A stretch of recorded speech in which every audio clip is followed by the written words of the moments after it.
This is the weekly Roundup news for Sniper TV, read by Ammar Saeed. President El Burhan received an invitation from the Emirate of Kuwait, Sheikh Mish'al Al Ahmed Al Jabir Al Sabah, to visit Kuwait to enhance cooperation between the two brotherly countries.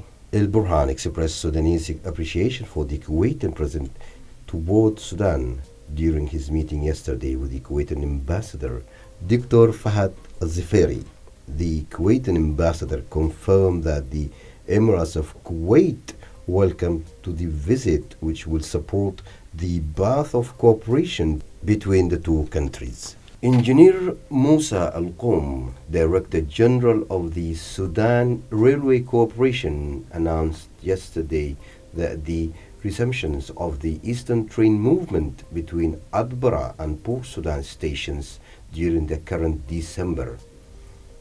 Musa confirmed that the corporation seeks to develop a strategy that ensures for stability for the railway service.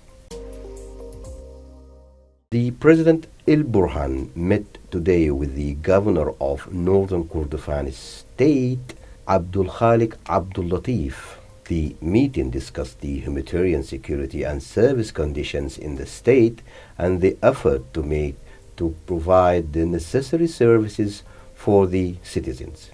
The governor stated later on that El Burhan confirmed his support for the state's programs and projects. The Sudanese Army Force announced that they had repelled a rebel attacks on the city of Bout in Blue Nile State and confirmed that the force of the 15th Bridge inflicted heavy losses on the militias in lives and equipments, including the deaths of numbers of fighters from South Sudan, Ethiopia, and Chad that they are working with the militia. The army later on said the leads battles on the Sinnar Strait from the southern direction and Al-Khoyari, Al-Fau in the Gadaref state. President El Burhan met in his office yesterday Sunday with the chairman of the ABA Joint Oversight Committee, AJOC Sudan site, Lieutenant General of the Police Dr. Hamid Manan Mohammed. The head of the committee said that he provided the president with an update on the situation in the area, the effort made to enhance peaceful among its components, and the results of the meeting held by the AJOC from Sudan with the United States Security Committee to resume joint meetings between the two sides in Sudan and South Sudan during the coming period. Manan later on praised the levels among the components of ABAs. Member of the Council, Lieutenant General Engineer Ibrahim Jabir Ibrahim, launched at the work of the Sudanese unfilled window for gold export in Port Sudan today, in the presence of a number of ministers and officials. Jabir later on received the document of the convented charter aimed at improving performance. Jabir also said that Sudan is facing several wars, including an economic war that is being confronted by the state's economics institutes, which constituted the first line of defense. Jabir also later raised the window for facilitating procedures. He promised a victory as soon as the states and institutes work in conditions and harmony. The Secretary General of the Arab League, Arab Ahmed Abul Ghait, arrived in the country this morning, Monday, and was received at Port Sudan Airport by the Minister of Foreign Affairs, Dr. Ali Yusuf. Al-Ghait will hold meetings with the Ministers of Foreign Affairs, the Ministers of Information, and a number of officials in the Council. The visit will last for 2 days. The deputy heads of Transition Council, Malik Agar, met in his office in Port Sudan today the ambassador of the Republic of Russia to Sudan, Mr. Andrea.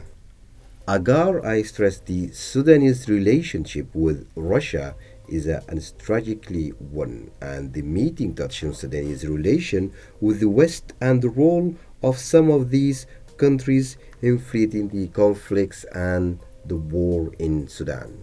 His Excellency stated the war used to destroy potential stability in Sudan. The Central Bank of Sudan announced today the launch of the currency exchange procedure for 7 states that enjoy stability.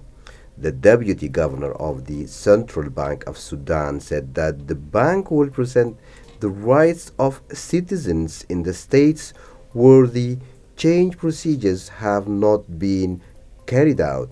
In a related context, the governor of North, Abdin Awadallah, granted the Central Bank of Sudan, Dungula branch, the exchange of currency exchanging in the state, and the replacement operations began in the states of Gadarif and Kassala. The head of the Sudan Liberation Movement on Government of Darfur, Manawi Arkamanawi, stated that what happened in Syria is different from the current events in Sudan. Manawi later on added in his statement yesterday that what happening in Sudan is foreign intervention using the worst militia to commit crimes. The Rebel Support Militia committed a new crime by shelling civilians in Karachi State yesterday. The attacks resulted in the deaths for more than 65 people and the injury of 100, crowding the operating hospitals. President El Burhan met this morning with the UK Special Representative Richard Crowder.